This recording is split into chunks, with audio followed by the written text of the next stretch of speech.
Je m'appelle Thea Westbrook. J'ai 28 ans. Mardi dernier, je me suis assise dans le bureau d'un avocat, et j'ai regardé ma famille entière célébrer les millions qu'ils allaient toucher grâce au testament de mon grand-père, pendant que je tenais une enveloppe jaunie, qui ne contenait rien d'autre qu'un numéro de téléphone. Ma sœur a tellement ri, qu'elle a dû s'agripper au bras de ma mère. Mon oncle a levé sa tasse de café, comme pour porter un toast.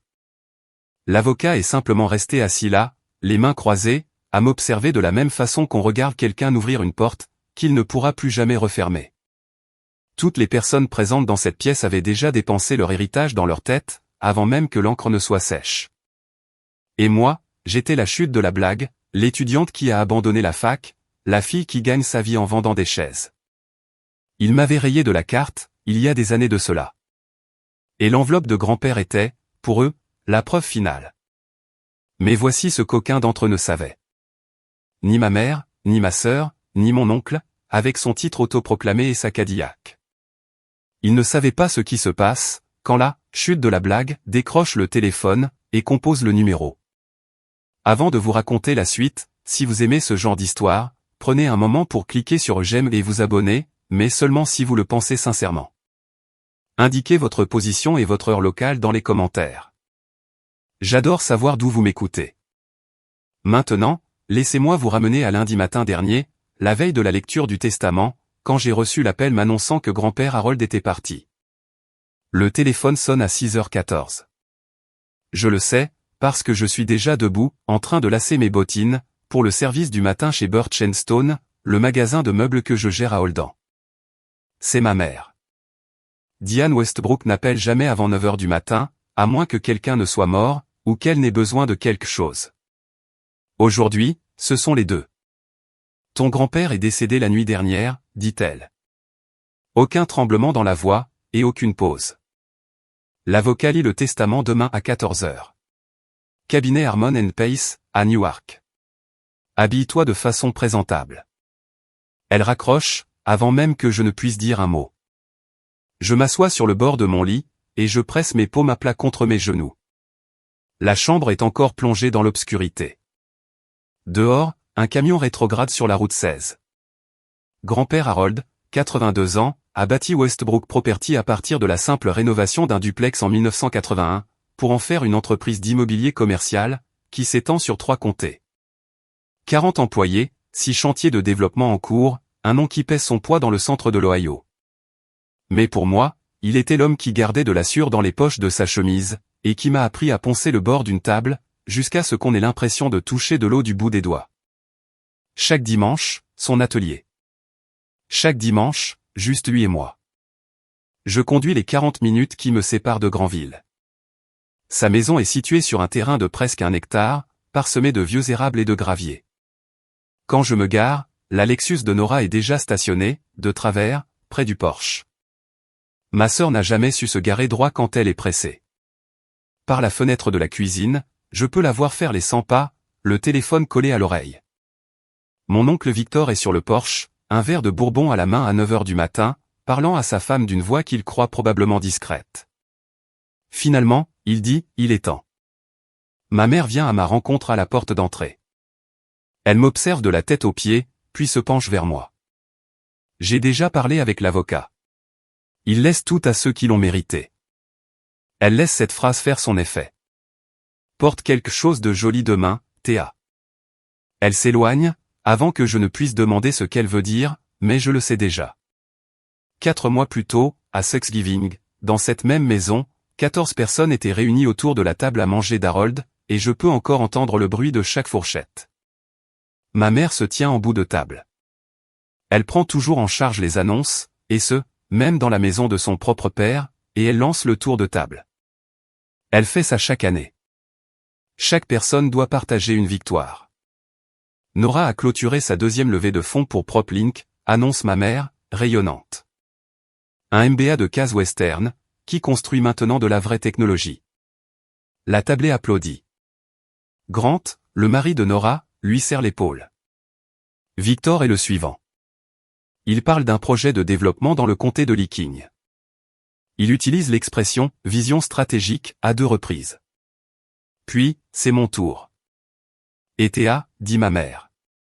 Elle marque une pause, de la même manière qu'un humoriste fait une pause avant la chute de sa blague. Théa est toujours dans ce petit magasin de meubles. Elle penche la tête. À vendre des chaises. Des rires, pas très forts. Le genre de rire poli, qui blesse encore plus profondément.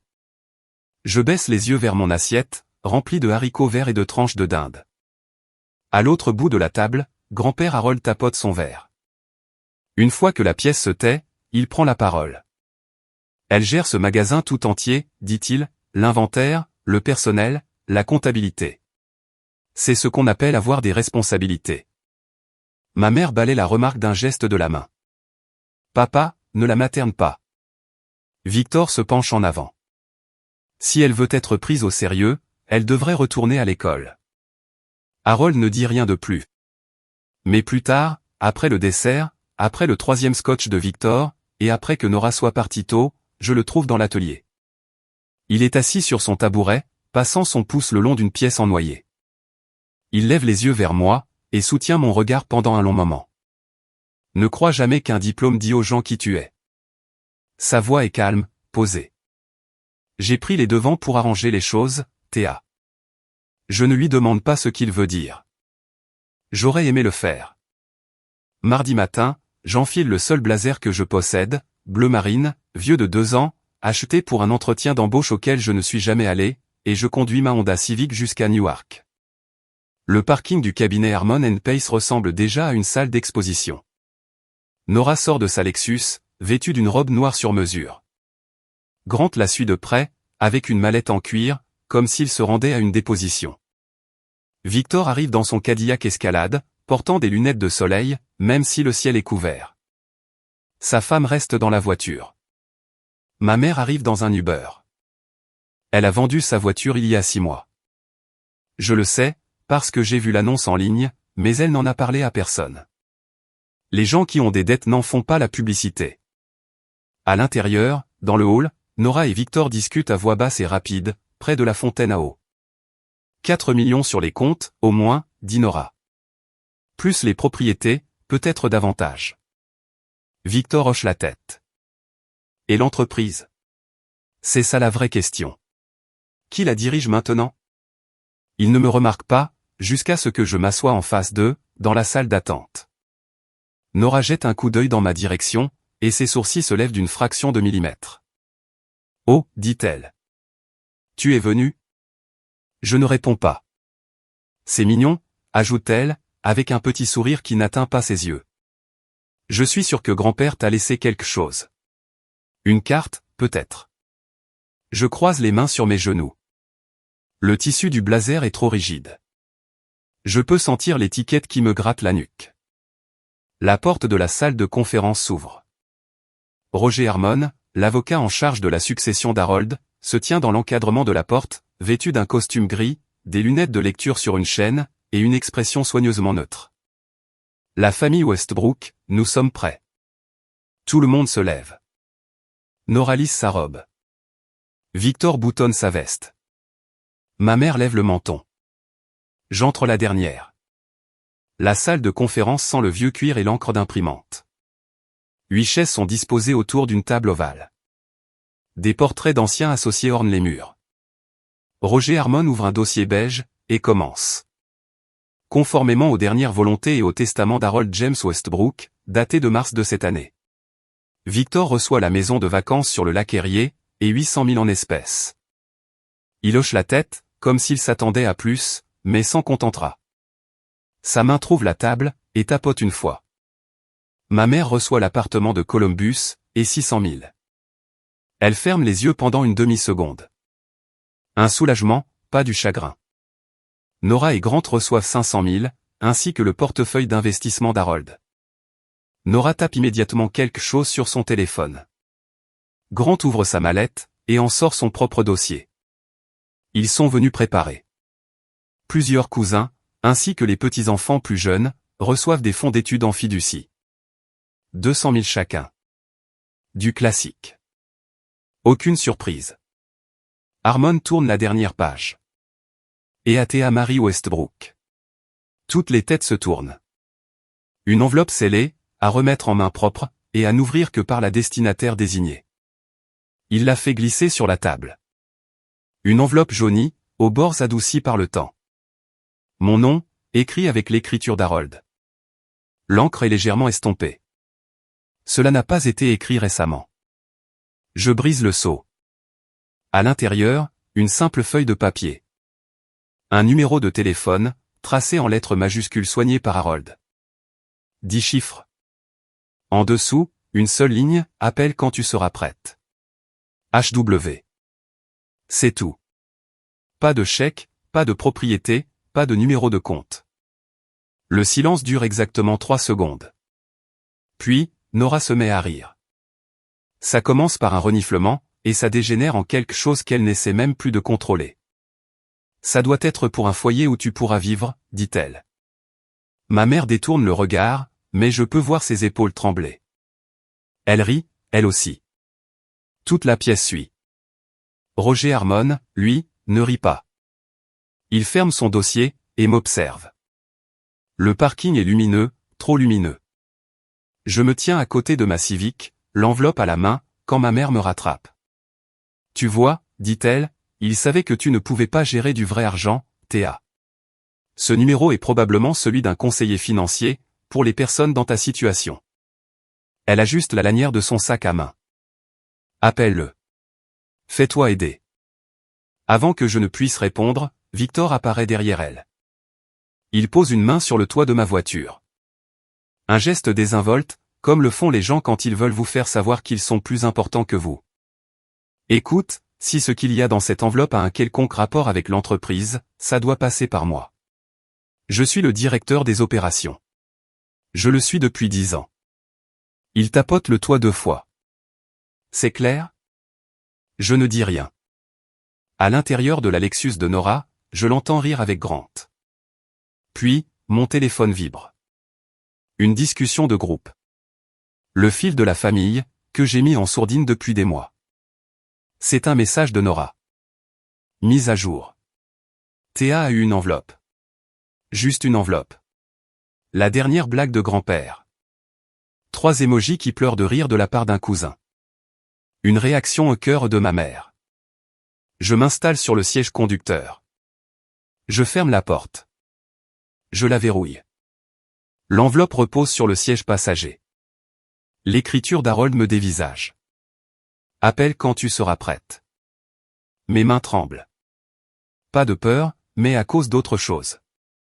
Ce sentiment que vous ressentez, quand chaque personne censée vous aimer vient de prouver que ce n'est pas le cas. Et vous êtes assise, seule, dans un parking, en train de décider si vous devez croire la seule personne qui, elle, vous aimait vraiment. Je prends mon téléphone, et je compose le numéro. Ça sonne 1 fois, 2 fois, 3 fois. Une voix d'homme, calme et mesurée, répond. Bonjour, j'attendais votre appel. Je serre le volant de ma main libre. Qui est à l'appareil? Je m'appelle Raymond Alco. Votre grand-père m'a désigné il y a 20 ans. Mais il faut que nous parlions, mademoiselle Westbrook. J'ai besoin de faire une pause ici 1 seconde, parce que ce moment, assise dans ce parking, le téléphone collé à mon oreille, a été le moment où tout s'est divisé en un avant et un après.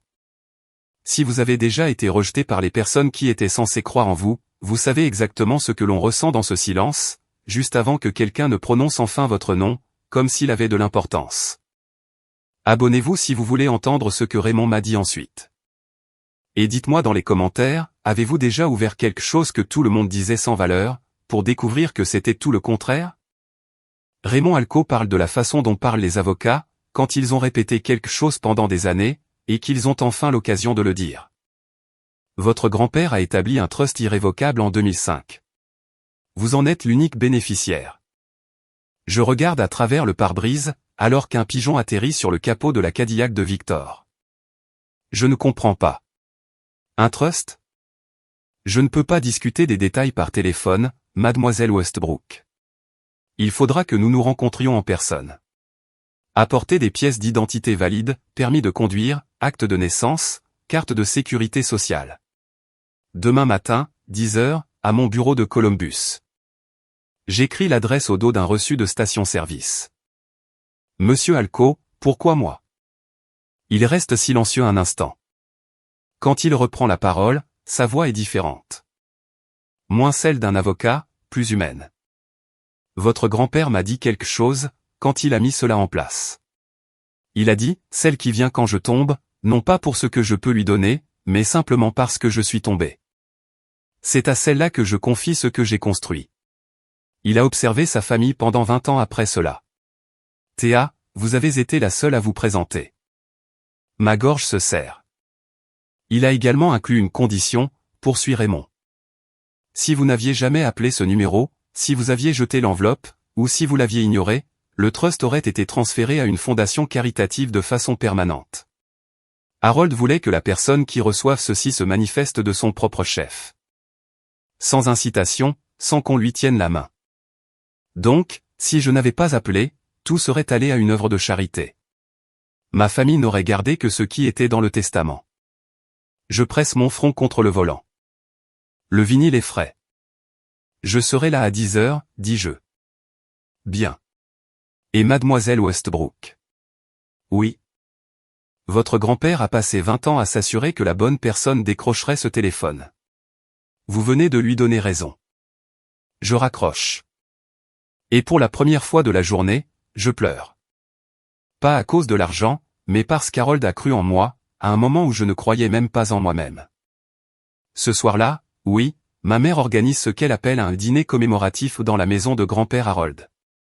La façon Westbrook de faire son deuil, on ouvre le vin cher, et on se partage les meubles.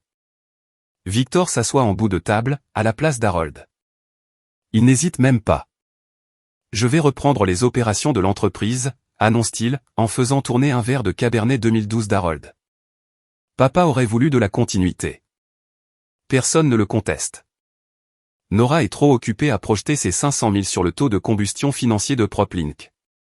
Grant a sorti son ordinateur portable à table, et fait des projections. Ma mère lève son verre. À Harold, dit-elle, et à la famille à laquelle il a pourvu. Ils boivent. Je tiens mon verre, mais je n'y touche pas. Théa, dit ma mère, en se tournant vers moi avec cet éclat spécifique qu'elle utilise quand elle s'apprête à faire couler le sang devant un public.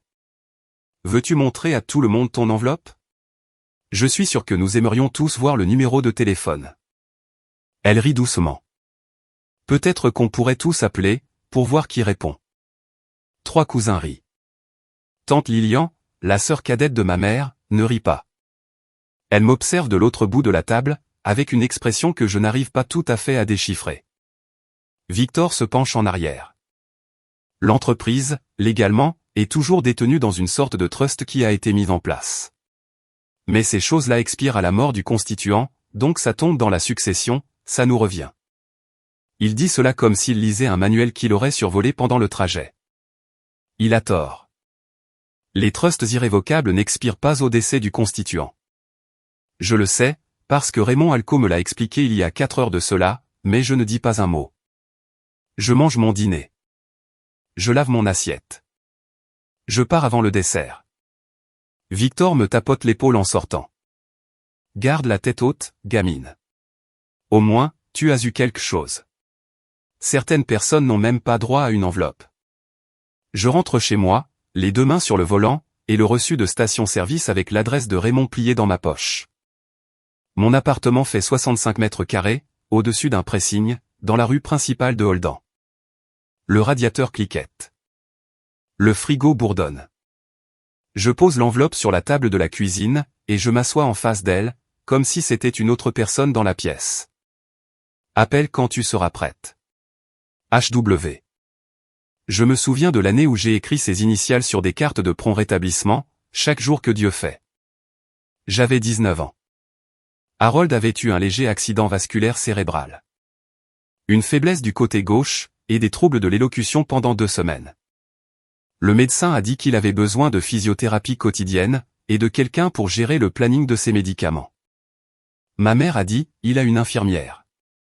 Victor a dit, je suis débordé au bureau. Nora était dans sa 2e année à Case Western, et n'est pas rentrée à la maison pendant 3 semaines.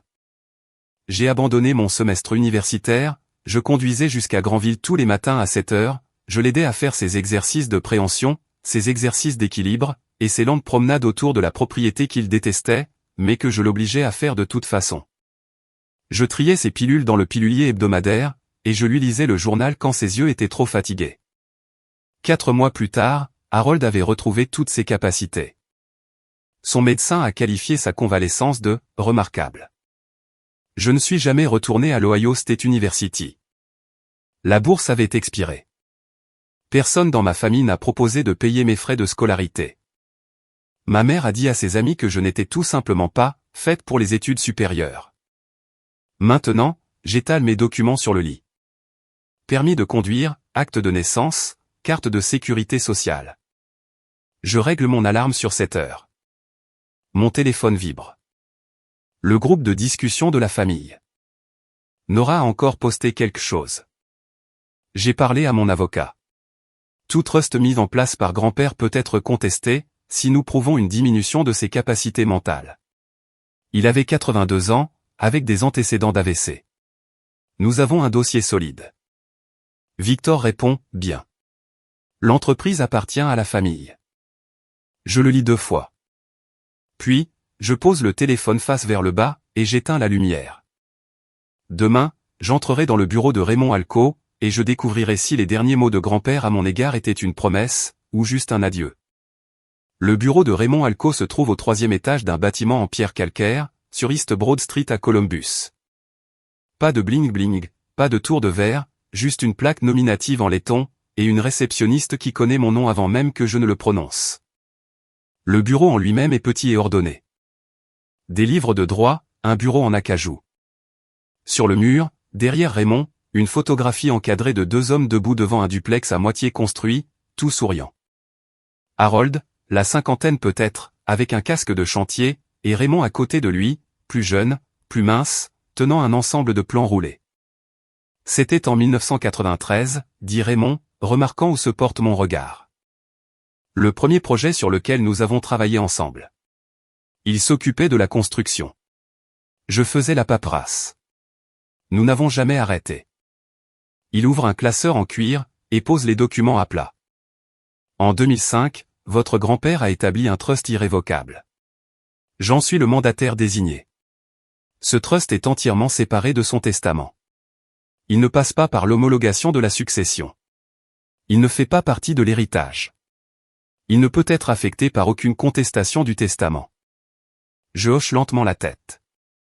Le trust détient 100% des parts de Westbrook Property LLC, à savoir la société d'exploitation, les projets de développement, et les comptes d'investissement à long terme. La valeur actuelle estimée est d'environ 38 millions de dollars.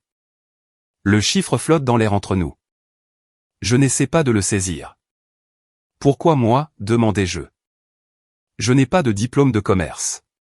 Je gère un magasin de meubles. Raymond retire ses lunettes, et les pose sur le bureau. Harold m'a dit ceci, mot pour mot, celle qui a tout laissé tomber pour m'aider quand je suis tombé.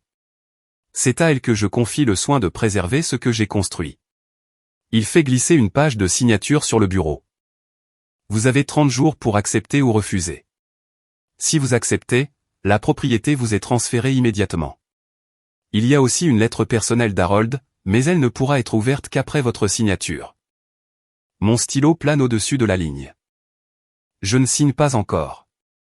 J'ai besoin de réfléchir. Raymond hoche la tête. Prenez votre temps. C'est exactement ce qu'Harold s'attendait à ce que vous disiez. Avant que je ne parte, Raymond tourne son ordinateur portable vers moi, et lance un appel vidéo. Une femme apparaît à l'écran. Cheveux courts argentés, lunettes de lecture remontées sur le front, une mâchoire qui ne respire pas la complaisance. Derrière elle, un bureau en espace ouvert, des bureaux, des écrans, un tableau blanc couvert de calendrier de projet. Théa, voici Margaret Donnelly, dite Maggie. Elle est la PDG par intérim de Westbrook Property depuis 3 ans, depuis que la santé d'Harold a décliné. Maggie m'étudie à travers la caméra, de la même façon qu'un entrepreneur étudie de nouvelles fondations, à la recherche de fissures. Alors, c'est vous celle dont Harold parlait? Je suppose que oui. Je n'ai pas besoin de savoir si vous avez un master en affaires, dit-elle. J'ai besoin de savoir si vous êtes honnête. Harold a dit que vous l'étiez. Si vous acceptez ce poste, je resterai pendant 12 mois pour vous former. Après ça, c'est à vous. Je déglutis. À quoi ressemble concrètement ce poste, au jour le jour? Ça ressemble à être présente, à apprendre les projets, à faire confiance aux personnes qu'Harold a embauchées, et à prendre des décisions quand des décisions doivent être prises. Elle fait une pause. Ça implique aussi de gérer votre oncle. Victor m'a appelé 3 fois hier, pour exiger l'accès au bureau du PDG. J'ai changé les serrures. Raymond intervient, s'il n'y a pas de propriétaire confirmé dans un délai raisonnable, Victor pourrait déposer une requête pour obtenir une autorité de gestion temporaire. Le tribunal pourrait la lui accorder. Maggie se penche vers la caméra. Il y a autre chose que vous devez savoir. Au cours des 6 derniers mois, Victor a soumis pour plus de 200 000 $ de notes de frais gonflées, via le budget des opérations. Harold l'a signalé avant son décès, mais n'a pas eu l'occasion de régler le problème formellement. Elle laisse cette information faire son chemin. C'est l'une des raisons pour lesquelles Harold n'a jamais laissé Victor prendre le volant. L'appel se termine.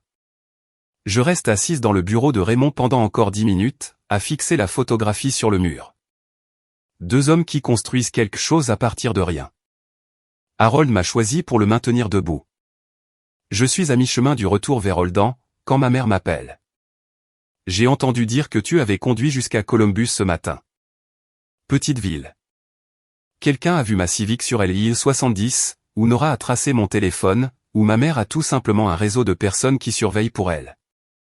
Peu importe comment, ça finit toujours par lui revenir aux oreilles. Affaire personnelle, je réponds. Théa. Sa voix tombe dans ce registre qu'elle utilise, quand elle veut obtenir de la soumission déguisée en inquiétude.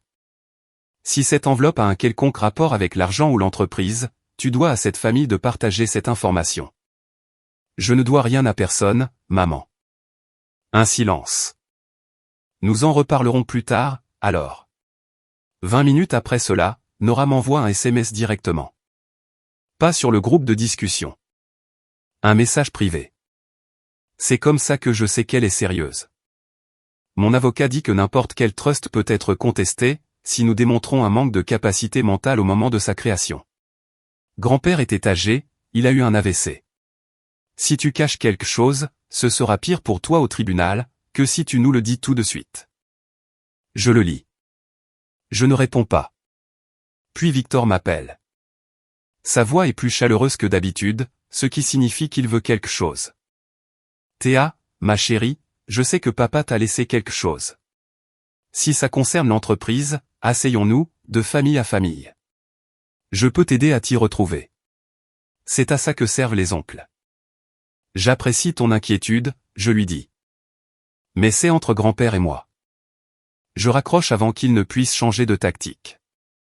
De retour dans mon appartement, alors que je suis assise sur le bord de mon lit, et que je repense à ce que Maggie a dit, Victor pourrait déposer une requête pour une gestion temporaire, et à ce que Nora a envoyé par SMS, ce sera pire pour toi au tribunal, mon téléphone vibre à nouveau. C'est un message que ma mère a envoyé à Victor.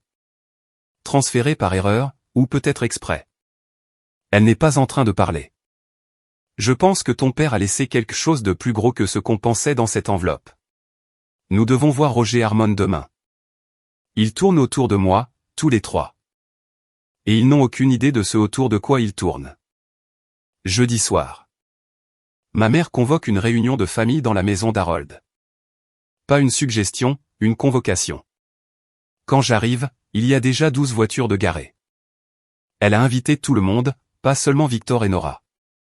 Tante, oncle, cousin des branches secondaires. 10 adultes entassés dans le salon d'Harold, assis sur les meubles qu'il a construits de ses propres mains. Le canapé où il avait l'habitude de lire. La bibliothèque qu'il a teinte 3 fois, parce que les 2 premières nuances n'étaient pas les bonnes. Victor se tient à l'avant de la pièce. Il s'est positionné devant la cheminée, la place d'Harold. Il porte même un blazer. Nous devons discuter de l'avenir de l'entreprise, commence-t-il. Je suis directeur des opérations depuis 10 ans. Je connais les rouages. Je propose que cette famille m'autorise à agir en tant que directeur par intérim, jusqu'à ce que nous réglions la succession. Nora le soutient immédiatement. Et nous devons parler de l'enveloppe de Théa, si elle a le moindre lien avec les actifs de la succession. La famille a droit à cette information. Tous les regards de la pièce se tournent vers moi. Je suis assise près de la fenêtre, sur la chaise à dossier droit qu'Harold avait l'habitude d'approcher quand il n'y avait pas assez de place. L'enveloppe m'était adressée, dis-je.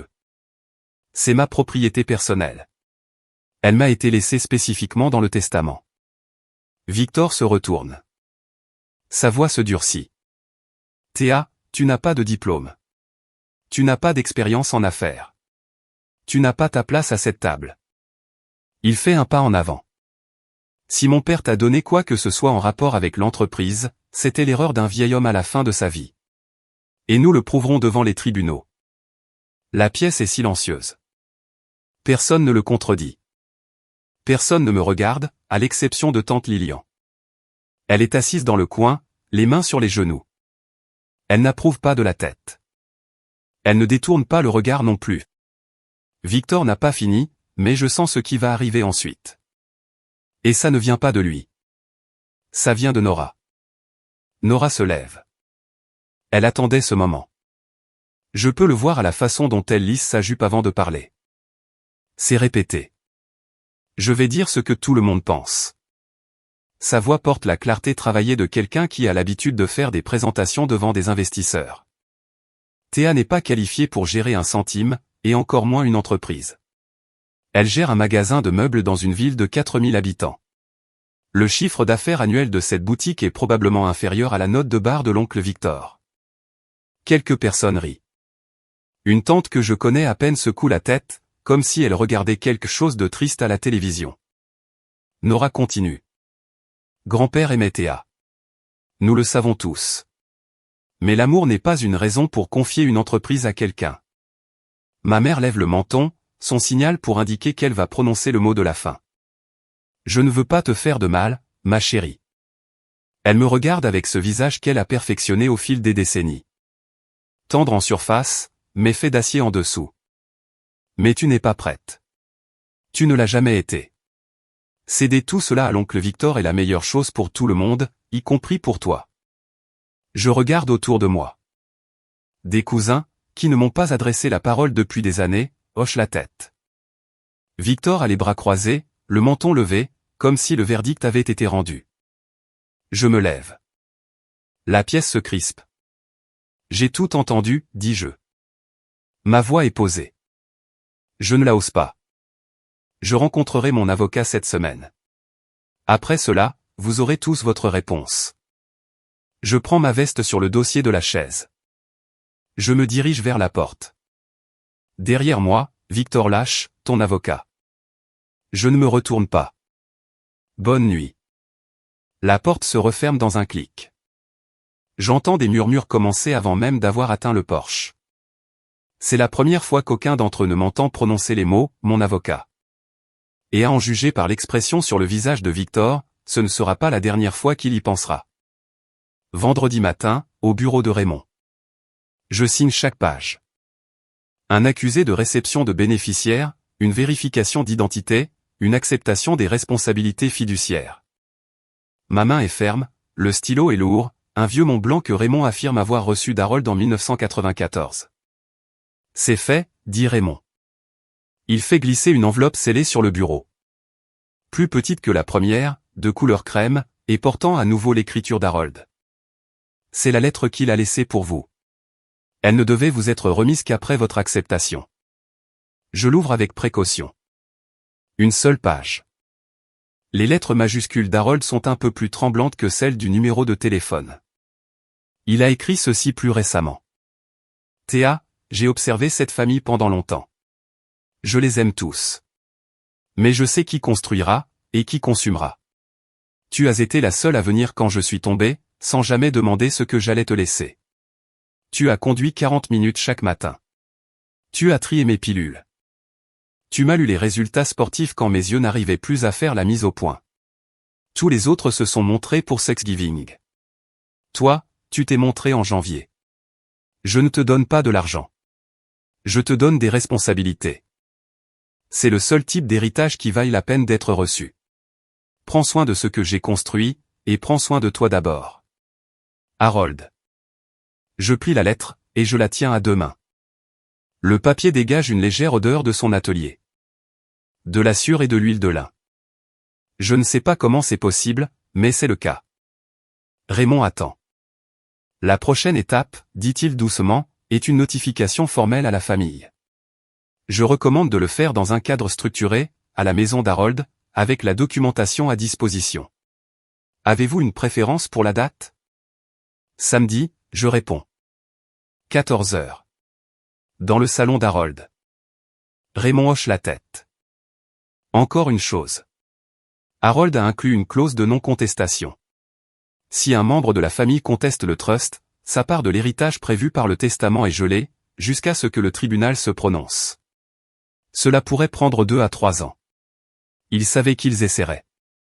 Il savait tout, mademoiselle Westbrook. C'est pour ça qu'il vous a choisi. Vendredi soir, le groupe de discussion s'illumine comme un standard téléphonique. Victor envoie un long message. Inhabituel pour un homme qui communique normalement par des grognements et des poignées de main. J'ai parlé avec mon avocat. N'importe quel trust peut être contesté pour cause de capacité mentale diminuée. Papa avait 82 ans. Antécédent d'AVC. Déclin cognitif. Nous avons un vrai dossier ici. Nora répond en quelques secondes, d'accord avec toi. J'ai besoin de ces 500 000 $, et même plus. L'entreprise aurait dû être partagée entre nous tous. Un cousin intervient, peu importe ce que Théa a reçu, elle devrait partager. C'est ce que fait une famille. Puis, c'est au tour de ma mère, en privé. Son message arrive à 23h47. Ma chérie, j'essaie de te protéger. Tu n'as pas l'argent pour engager un vrai avocat. Ils vont t'enterrer au tribunal, et tu perdras tout. L'enveloppe, ta dignité, le peu d'estime qu'il te reste. Écoute ta mère pour une fois. Rends-le, tout simplement. Nous le gérons en famille. Je lis cela assise sur le sol de ma chambre, le dos contre le mur. Le radiateur cliquette. Le pressing en bas est fermé. Le bâtiment est silencieux. Je ne réponds pas. À la place, j'envoie un SMS à Raymond. Samedi, 14 heures. La maison d'Harold. Veuillez inviter toute la famille par l'intermédiaire du cabinet de Roger Harmon. Il répond immédiatement. L'avis est déjà rédigé. Je le ferai envoyer à la première heure demain matin. Ensuite, j'ouvre mon ordinateur portable, et je lance un appel vidéo avec Maggie Donnelly. Elle répond depuis ce qui ressemble à sa cuisine, une tasse de thé à la main. J'ai signé aujourd'hui, je lui annonce. Elle pose sa tasse. Bien. Venez au bureau lundi. Je vous ferai parcourir l'ensemble du portefeuille d'opérations. Maggie, quelle est la situation financière de l'entreprise en ce moment? Solide. 6 projets en cours, 43 employés, 2 contrats en attente de signature. Elle fait une pause. Harold vous a laissé une entreprise en bonne santé, Théa. Ne laissez personne vous dire qu'elle est brisée. Je ferme mon ordinateur, et je m'assois dans le noir. Demain, j'entrerai dans le salon d'Harold, et cette fois, je ne m'assiérai pas au fond. Je veux m'arrêter ici un instant, parce que samedi arrive. Toute la famille Westbrook va être assise dans le salon de grand-père Harold, et pour la première fois de ma vie, ils ne vont pas contrôler la conversation. Si vous avez déjà été sous-estimé par quelqu'un qui était censé vous aimer, vous savez exactement pourquoi j'avais besoin de cette journée. Restez avec moi. Et si cette histoire résonne en vous, partagez-la avec quelqu'un qui a besoin de l'entendre. Samedi, 13h45. La maison d'Harold. Le salon est plein. Victor est arrivé tôt, et a pris le fauteuil près de la cheminée.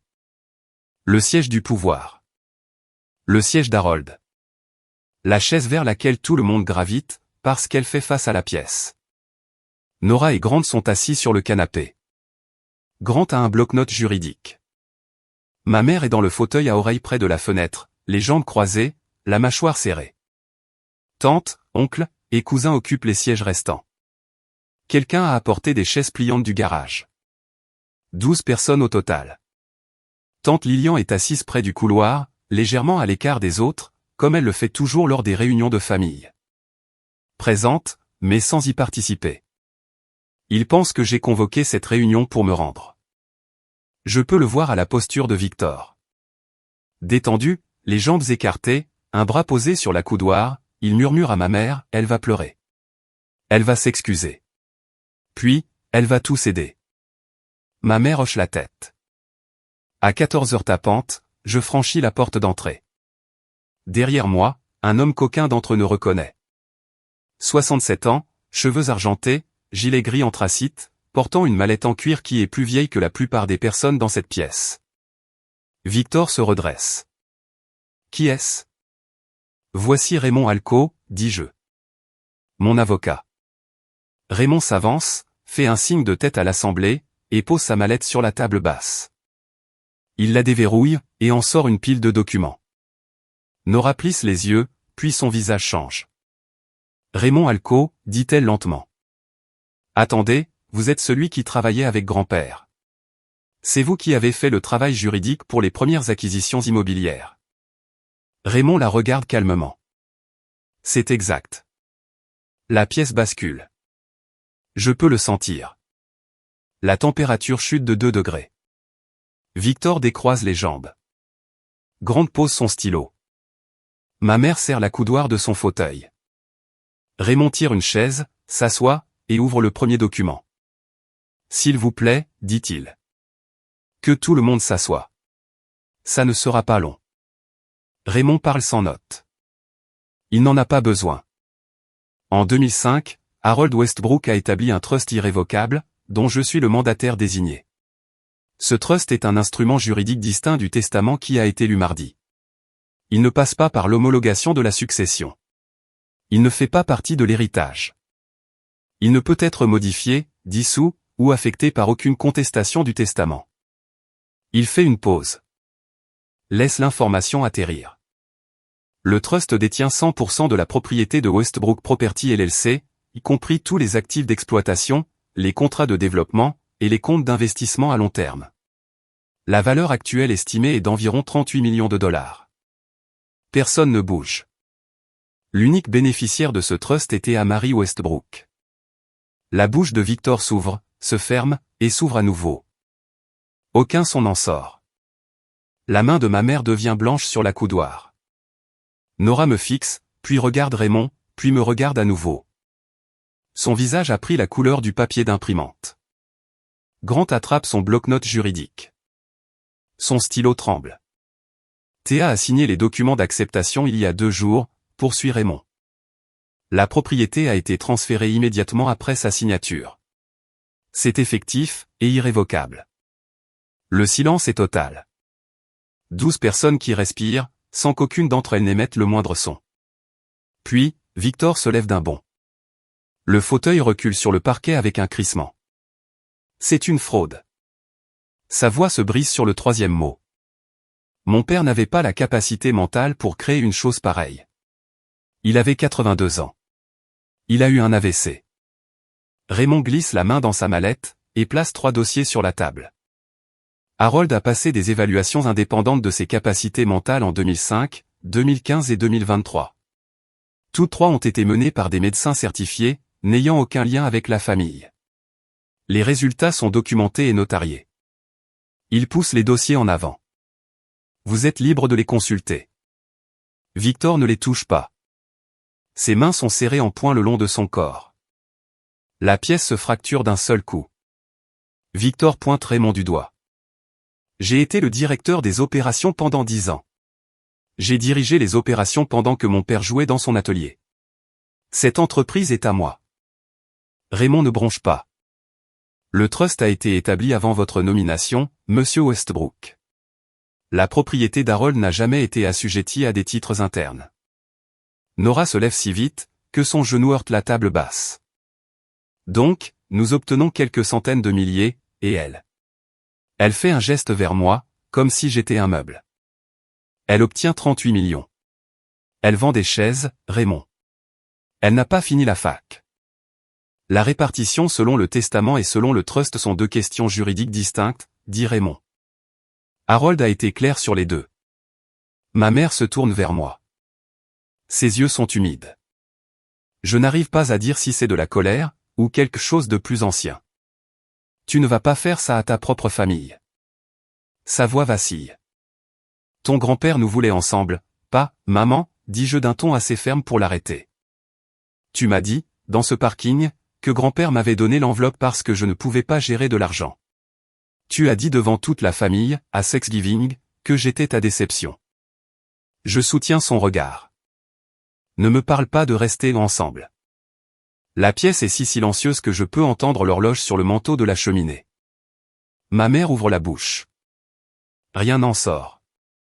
Puis Grant, le silencieux et calculateur Grant, pose sa main sur le bras de Nora. Nous devrions y aller. Non. Nora se dégage. Nous allons nous battre contre ça. Nous allons contester. Le trust est irrévocable, dit Grant, d'une voix basse et posée. Et il y a une clause de non-contestation. Si nous contestons, notre héritage prévu par le testament sera gelé. Ça pourrait prendre des années. Il ferme son bloc-notes. Nora, on y va. Nora cherche un allié du regard dans la pièce, n'en trouve aucun. Elle attrape son sac, et sort sans ajouter un mot. Grant la suit. La porte d'entrée claque. Victor part ensuite, mais il ne claque pas la porte. Il la franchit comme un homme qui quitte un hôpital. Lentement, de manière mesurée, détruit. Ma mère est toujours assise dans le fauteuil à oreilles. Elle n'a pas bougé. Son mascara a coulé sous un œil. Elle fixe la moquette. Cette même moquette qu'Harold a choisie il y a 30 ans, parce qu'il aimait la sensation qu'elle procurait sous les pieds nus. Raymond commence à rassembler ses dossiers. Si quelqu'un souhaite consulter les documents du trust, ou discuter du cadre légal, mon bureau est ouvert pendant les heures de travail.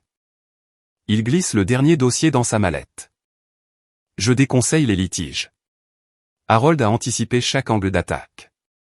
Le trust a été conçu pour tenir bon.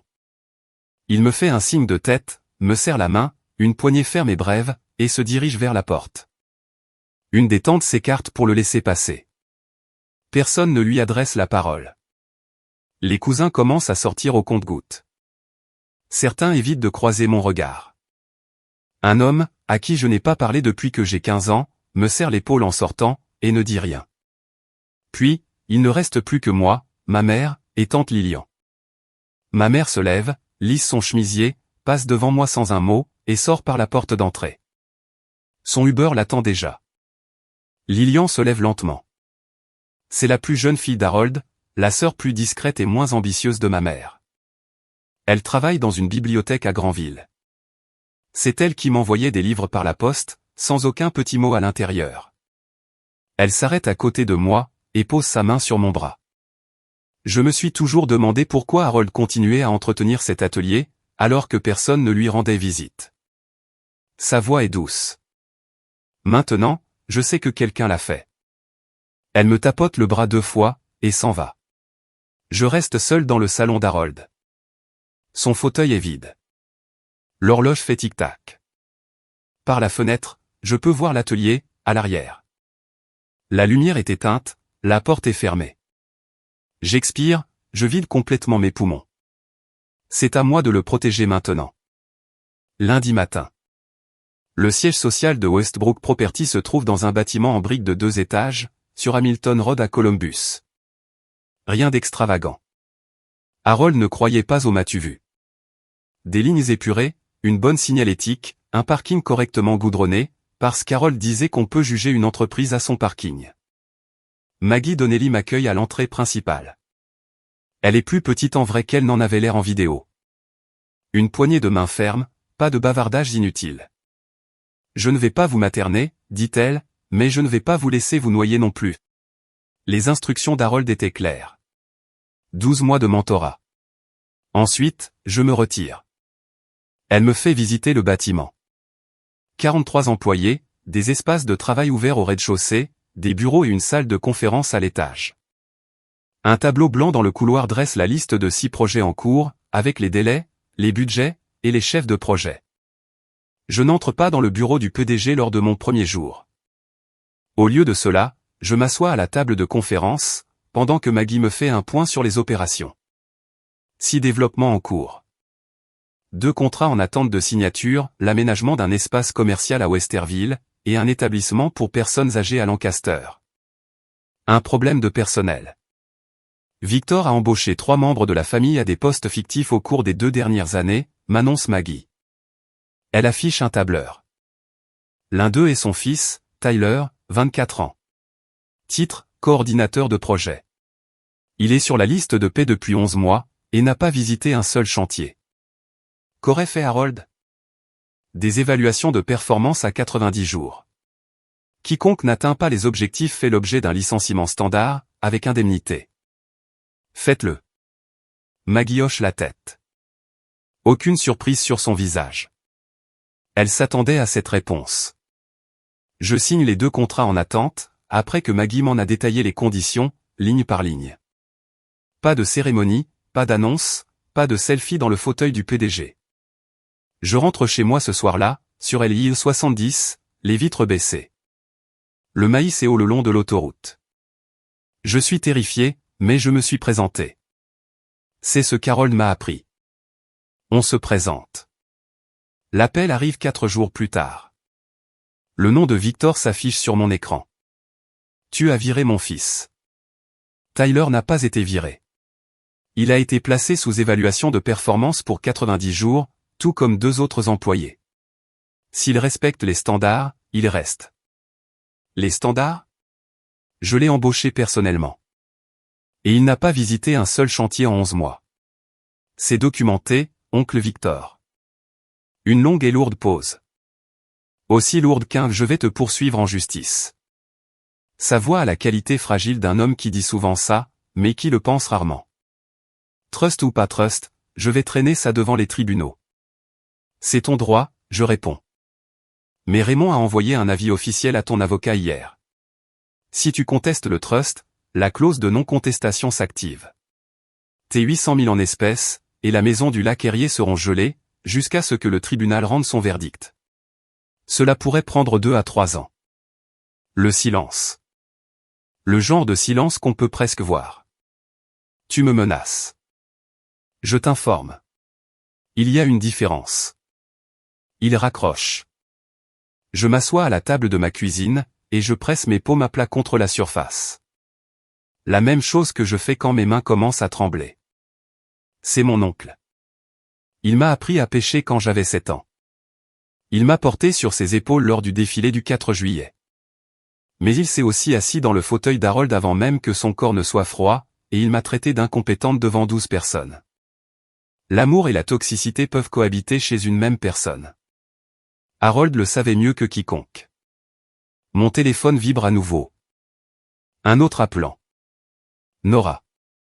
J'ai failli ne pas répondre, mais quand je décroche, sa voix ne ressemble en rien à celle de la femme qui avait ri de mon enveloppe.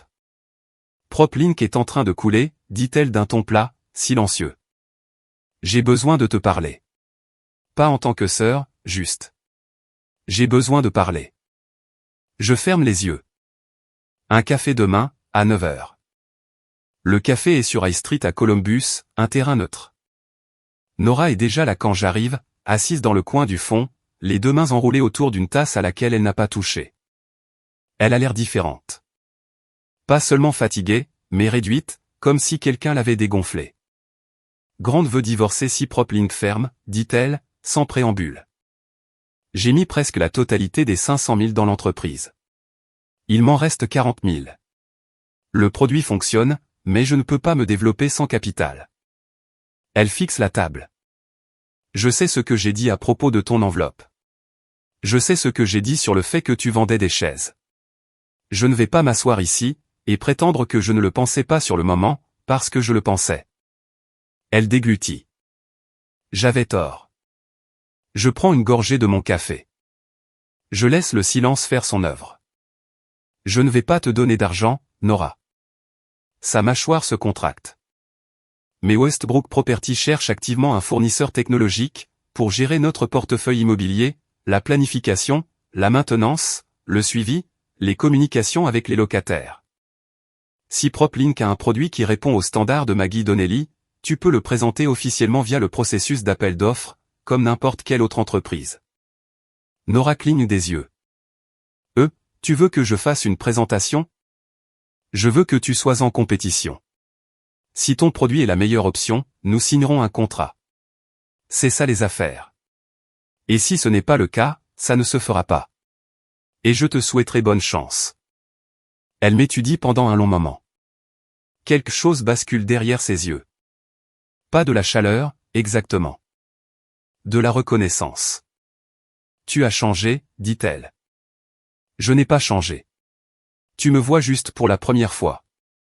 Nora prend sa tasse de café, boit la première gorgée, et la repose. Maggie aura ma présentation d'ici vendredi. Je hoche la tête. Nous restons assises là, pendant une minute de plus, sans parler. C'est le silence le plus honnête que nous ayons jamais partagé. 3 mois passent. Voici ce qui arrive quand l'héritage se heurte à la réalité. Victor conteste le trust. Son avocat dépose un recours un mardi, arguant de capacité diminuée, et demande une injonction d'urgence. Raymond répond avec les 3 évaluations de capacités indépendantes de 2005, 2015 et 2023, toutes réalisées par des médecins certifiés. Le tribunal les examine lors de l'audience préliminaire, et signale que l'affaire n'est pas fondée. Pendant ce temps, la clause de non-contestation gèle les 800 000 de Victor et la propriété du Lac-Herrier. Ses propres frais de justice atteignent 80 000 en 10 semaines. Sa femme, Carole, fait ses valises et part s'installer chez sa mère à Akron. Elle ne demande pas le divorce. Pas encore. Mais le silence entre eux en dit assez long. Tyler a son évaluation des 90 jours. Il échoue à tous les critères, assiduité, connaissance du projet, communication, livrable de base. Les ressources humaines traitent son licenciement, avec les indemnités de départ standard. Il l'accepte sans faire de bruit. J'apprends plus tard par Maggie qu'il s'est inscrit à un programme d'apprentissage en électricité à Newark. C'est son propre choix. Personne ne l'y a poussé. Ma mère brûle ses 600 000 plus vite que je ne le croyais possible. 400 000 partent dans des dettes de son divorce dont elle refuse de parler. 150 000 dans une nouvelle voiture et la rénovation de sa maison. Les apparences, toujours les apparences. Au bout de 3 mois, il lui reste 50 000, et elle n'a aucun projet. Nora présente PropLink à Maggie. Le produit est solide. Une plateforme de gestion immobilière basée sur le cloud, avec un vrai potentiel. Maggie est dure avec elle. 3 séries de révisions, 2 audits techniques, mais le système fonctionne. Westbrook Property signe un contrat pilote de 6 mois d'une valeur de 120 000. Pas de la charité, des affaires. Grant retire sa demande de divorce. Et moi? Je suis au siège 5 jours par semaine. Je ne prétends pas tout savoir. Je pose les questions qu'Harold aurait posées. Est-ce bon sur le long terme? Est-ce que cela sert la communauté? Serais-je fier de cela dans 10 ans? Je suis inscrite à un programme en ligne de direction des opérations, pas un MBA, mais quelque chose de concret. J'apprends. C'est suffisant pour le moment. 4 mois après la lecture du testament, ma mère m'appelle, et me demande de la voir. Pas une convocation cette fois-ci. Une requête. Nous nous retrouvons dans un dîner près de la route 37. Son choix. Elle est assise dans une cabine quand j'arrive. Pas de maquillage, les cheveux tirés en arrière. Elle a l'air d'avoir 10 ans de plus que lors de la lecture. Elle commande un café. Je commande la même chose. Je suis fauché, Théa, lâche-t-elle. Elle le dit comme on dit une chose qu'on a répétée dans sa voiture. Le divorce a coûté plus cher que ce que j'ai laissé entendre. J'ai utilisé l'héritage pour couvrir des dettes que j'aurais dû régler il y a des années. Il me reste 50 000, et je n'ai aucun revenu. J'attends. Je n'allais pas te le dire, poursuit-elle. Mais je n'ai personne d'autre à qui le dire. Pourquoi pas Nora ou Victor? Nora a du mal à maintenir son propre navire à flot. Et Victor ne m'a pas adressé la parole depuis la réunion. Elle enroule ses 2 mains autour de sa tasse. Je ne suis pas là pour te demander de l'argent. Pourquoi es-tu là? Elle reste silencieuse pendant un long moment.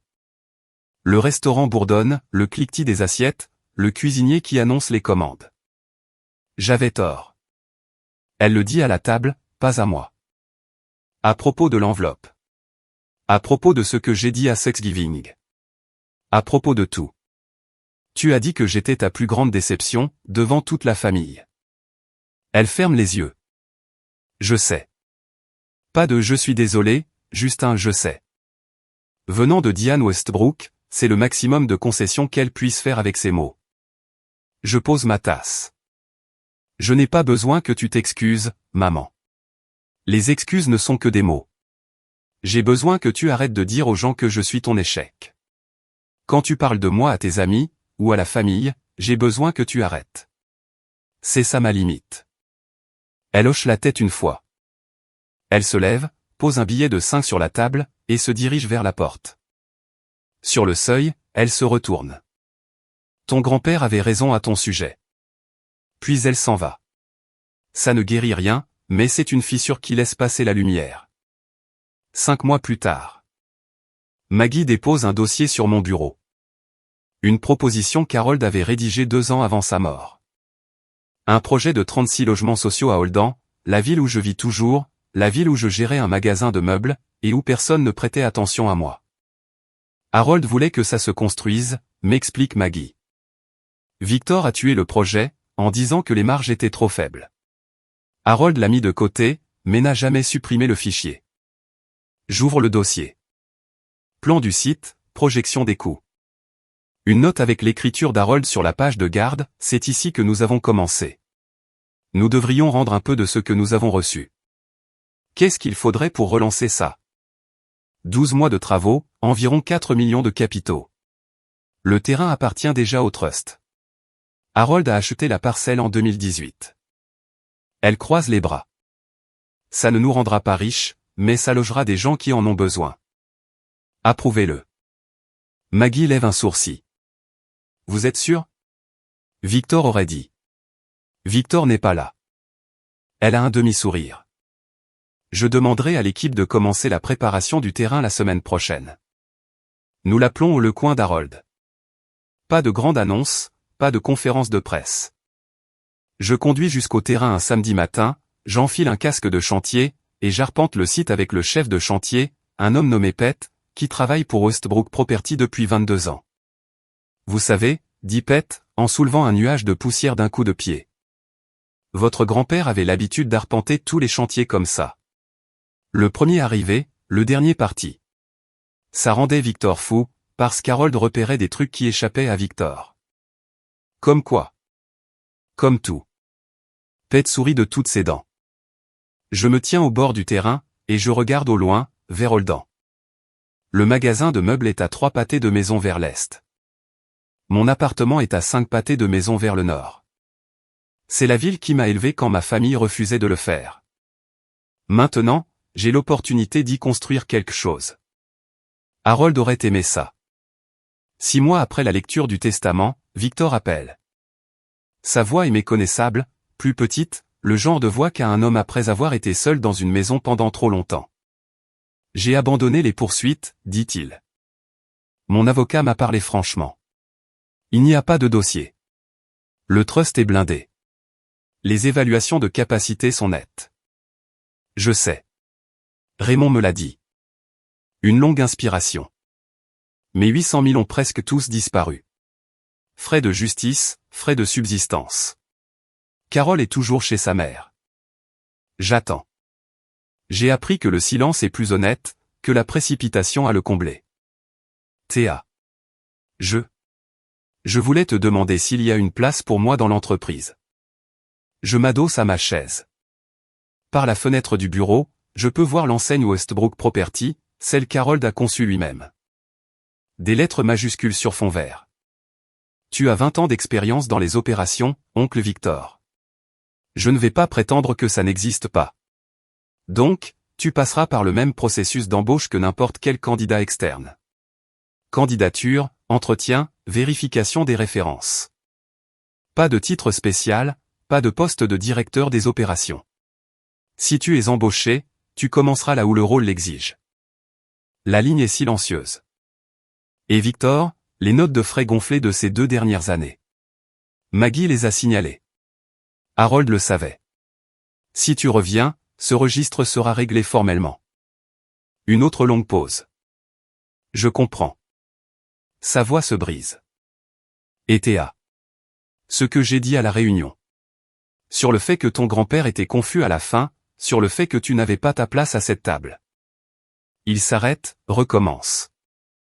Il n'était pas confus. Il était la personne la plus vive de cette famille. Je le savais. Je ne voulais juste pas que ce soit vrai, parce que ça signifiait qu'il voyait clair en moi, aussi. C'est la chose la plus proche de l'honnêteté que Victor Westbrook ait jamais offerte à qui que ce soit. Envoie ton CV aux ressources humaines, lui dis-je. Et oncle Victor. Bienvenue dans le processus. Il lâche un souffle qui donne l'impression d'avoir été retenu pendant 6 mois. 1 an plus tard. Thanksgiving. La maison d'Harold. Ma maison, maintenant, techniquement, bien que je n'arrive toujours pas à l'appeler comme ça. J'ai tout gardé comme il l'avait laissé. Les étagères en noyer, la moquette qu'il avait choisie pour marcher pieds nus, la table de salle à manger qu'il avait fabriquée à partir d'une seule plaque de chêne récupérée en 1987. Son fauteuil se trouve en bout de table, vide, avec un petit bouquet de chrysanthèmes jaunes dans un bocal maçonne sur le siège. Ses fleurs préférées, celles qui poussaient à l'état sauvage le long de la clôture de l'atelier. Ma mère arrive en avance. Elle entre dans la cuisine sans y avoir été invitée, et commence à éplucher les pommes de terre. C'est la première fois en 10 ans qu'elle aide à préparer un repas dans cette maison. Elle ne dit, ma fille la PDG, à personne. Ce qu'elle dit, c'est, Théa prépare une meilleure dinde que je ne l'ai jamais fait. Elle le pense comme un compliment. Je le prends. Nora et Grant arrivent ensemble. Le contrat pilote de PropLink s'est transformé en un accord fournisseur complet de 2 ans avec Westbrook Property, après que l'équipe de Maggie a confirmé que la plateforme réduisait les temps de réponse pour la maintenance de 31%. Nora m'appelle Théa maintenant. Un petit détail, mais dans une famille qui mesure la distance en syllabes, c'est tout. Victor arrive avec Tyler. Victor a passé le processus d'embauche, jury d'entretien, évaluation des compétences, vérification des références. On lui a proposé un poste de responsable des opérations, pas de directeur. Il a accepté sans discuter. Tyler a terminé son apprentissage d'électricien le mois dernier.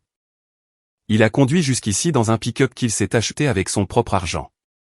Carol est revenue vers Victor il y a 2 mois. Ils suivent une thérapie de couple. Tante Lilian est assise à côté de moi. Elle me serre la main sous la table et murmure, Harold nous regarde. Je regarde autour de la pièce. Tout n'est pas guéri.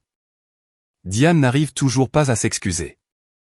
Nora tressaille encore quand quelqu'un mentionne l'enveloppe. Victor se tient encore trop droit, comme un homme qui réapprend à trouver sa place. Mais ils sont là, à cette table, et moi aussi. Après le dîner, je sors seul. L'atelier se trouve à 20 mètres derrière la maison. Une structure simple, un toit en tôle ondulée, des murs en contreplaqué qu'Harold a isolé lui-même, une porte coulissante qui coince en hiver. L'interrupteur est une chaîne à tirer sur la gauche. Je tire dessus. L'unique ampoule inonde la pièce d'une lumière jaune et chaleureuse. Tout est là où il l'a laissé. Les rabots à main sur le panneau perforé. Les rouleaux de papier de verre, triés par grains, dans un râtelier en bois. Un tour dans un coin, recouvert d'une bâche en toile, et l'établi. 2,5 mètres d'érable, dont les bords ont été polis par les décennies passées à y presser ses mains, toujours aux mêmes endroits. Je tire son tabouret, et je m'assois. La pièce sent la sueur et l'huile de lin. Elle a toujours eu cette odeur.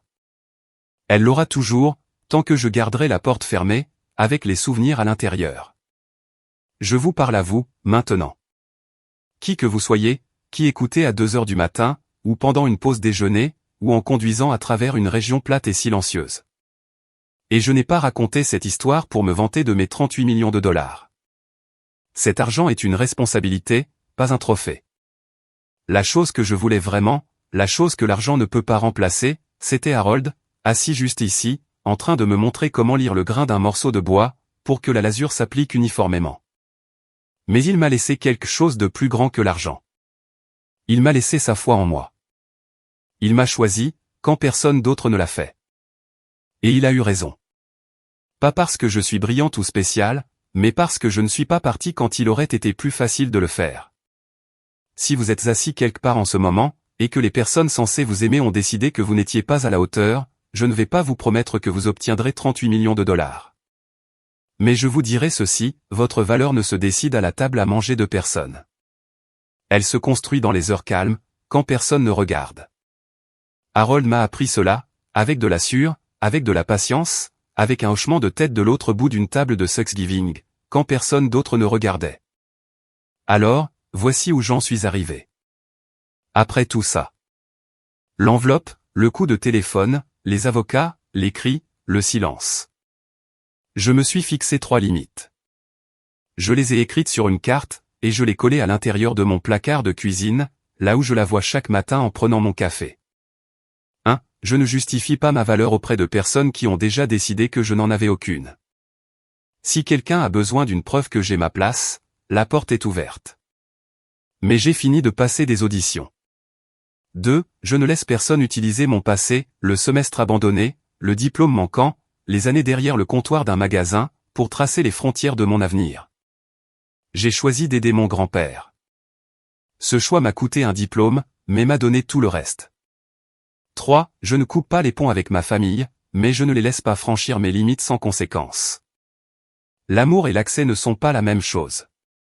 Vous pouvez avoir l'un sans l'autre, jusqu'à ce que vous méritiez les deux. Harold ne m'a pas laissé 38 millions de dollars. Il m'a laissé le droit de décider par moi-même. L'argent est un outil. Le trust, le vrai trust, la confiance, pas le document juridique, c'est ça, l'héritage. Je pose ma main à plat sur l'établi. Le bois est frais et lisse sous ma paume. Il y a des bosses et des rayures causées par 40 ans de projet d'Harold.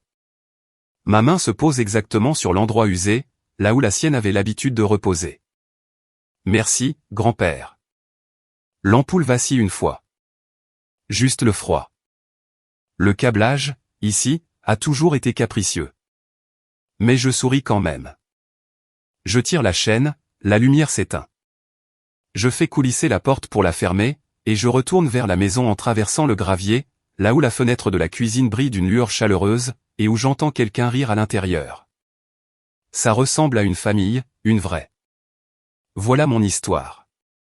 Si elle vous a fait ressentir quelque chose, si vous vous êtes déjà assis dans une pièce pleine de gens qui regardaient à travers vous sans vous voir, j'adorerais entendre la vôtre dans les commentaires. Et voici une question pour vous. Si votre grand-père vous laissait une enveloppe jaunie, avec rien d'autre à l'intérieur qu'un numéro de téléphone, l'appelleriez-vous? Tapez « j'appellerai » ou « je la jetterai ». Je suis sincèrement curieuse. Si vous êtes nouveau ici, cliquez sur s'abonner. Je partage des histoires comme celle-ci chaque semaine. Regardez dans la description ci-dessous. Il y en a une à propos d'un mariage qui a complètement mal tourné, et je pense que vous l'adorerez. Merci d'être resté jusqu'à la fin. Ça compte plus que vous ne l'imaginez.